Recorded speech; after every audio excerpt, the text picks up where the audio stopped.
Yanfei is dead. But is this one no better? I'd say no. As in, he is better. He is a very powerful ally to have on our side. Now, Yanfei starts out at level 20 promoted, so if you want to make any use of his growth rates, you'll need to use a second seal on him. But his starting stats are very, very high. Not quite maxed unless you're playing on Lunatic mode, in which case they pretty much are maxed.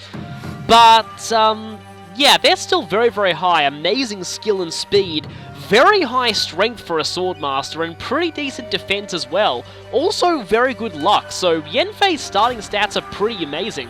And if you use a second seal on him, they'll continue to get amazing because his growth rates are very, very good as well. In particular, 65% strength growth on a Swordmaster is pretty insane. Not to mention that he has a +1 strength cap as well, so Yanfei is a Swordmaster who definitely has a lot of power behind him. He also has an enormous +4 speed cap, the highest among the first generation, and +2 to skill. Pretty standard for a Swordmaster, but still. His skill and speed growths are also pretty amazing, so having a good strength growth does not preclude him from having good skill and speed. They're both really, really high as well, so Yanfei can pretty much do anything. He's also got a great luck growth and fairly decent defense and resistance growths, again by Swordmaster standards. And his HP certainly isn't bad for a Swordmaster either, so yeah.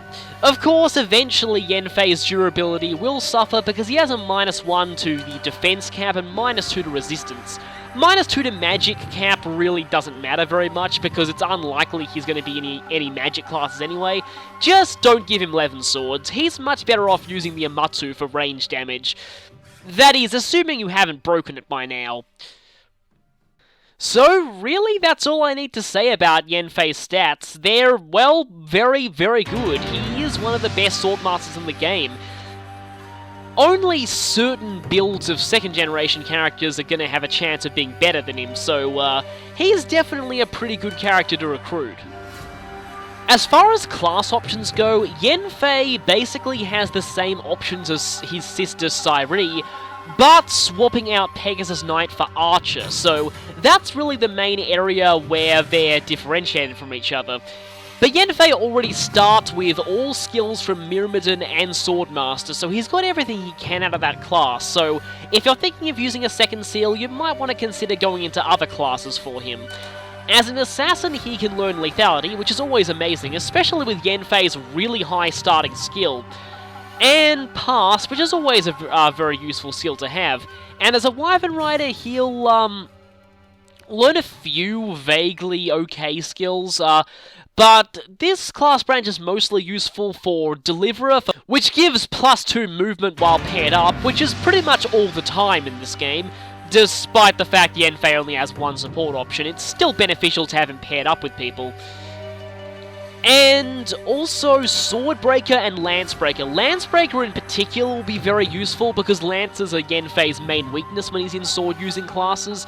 So Lancebreaker is definitely a good skill to get, but Swordbreaker makes him excellent at fighting other Swordmasters, make him even better in sword duels, not that he needs it. And the Archer class branch is really the main thing that differentiates him from Sairi.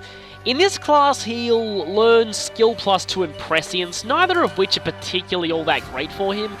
But as a sniper, he'll get hit rate +20, which again, not too useful considering how high his skill is. He's pretty much always going to be hitting anyway.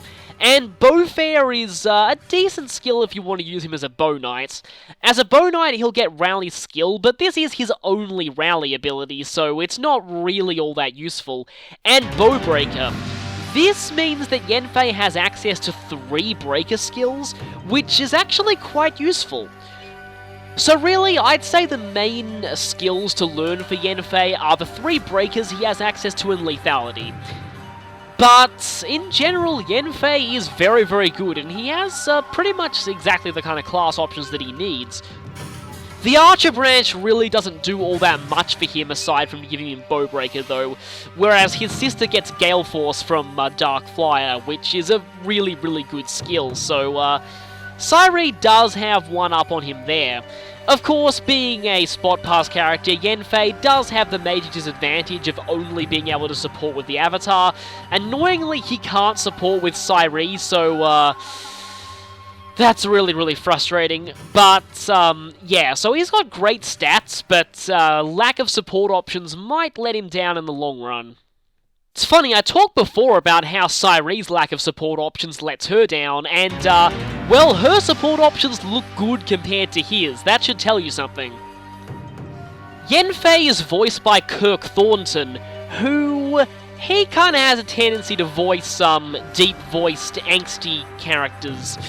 He plays Saïx and his somebody counterpart, Isa, in the Kingdom Hearts series, as well as being the current voice of Shadow the Hedgehog in the Sonic series.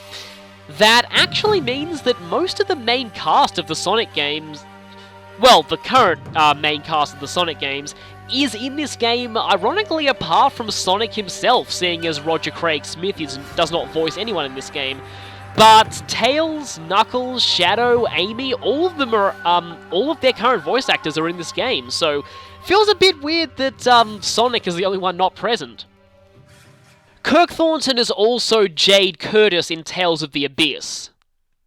As much as he tends to get typecast, I do think he was pretty much the perfect actor for Yanfei, so I'm glad they got him for the role.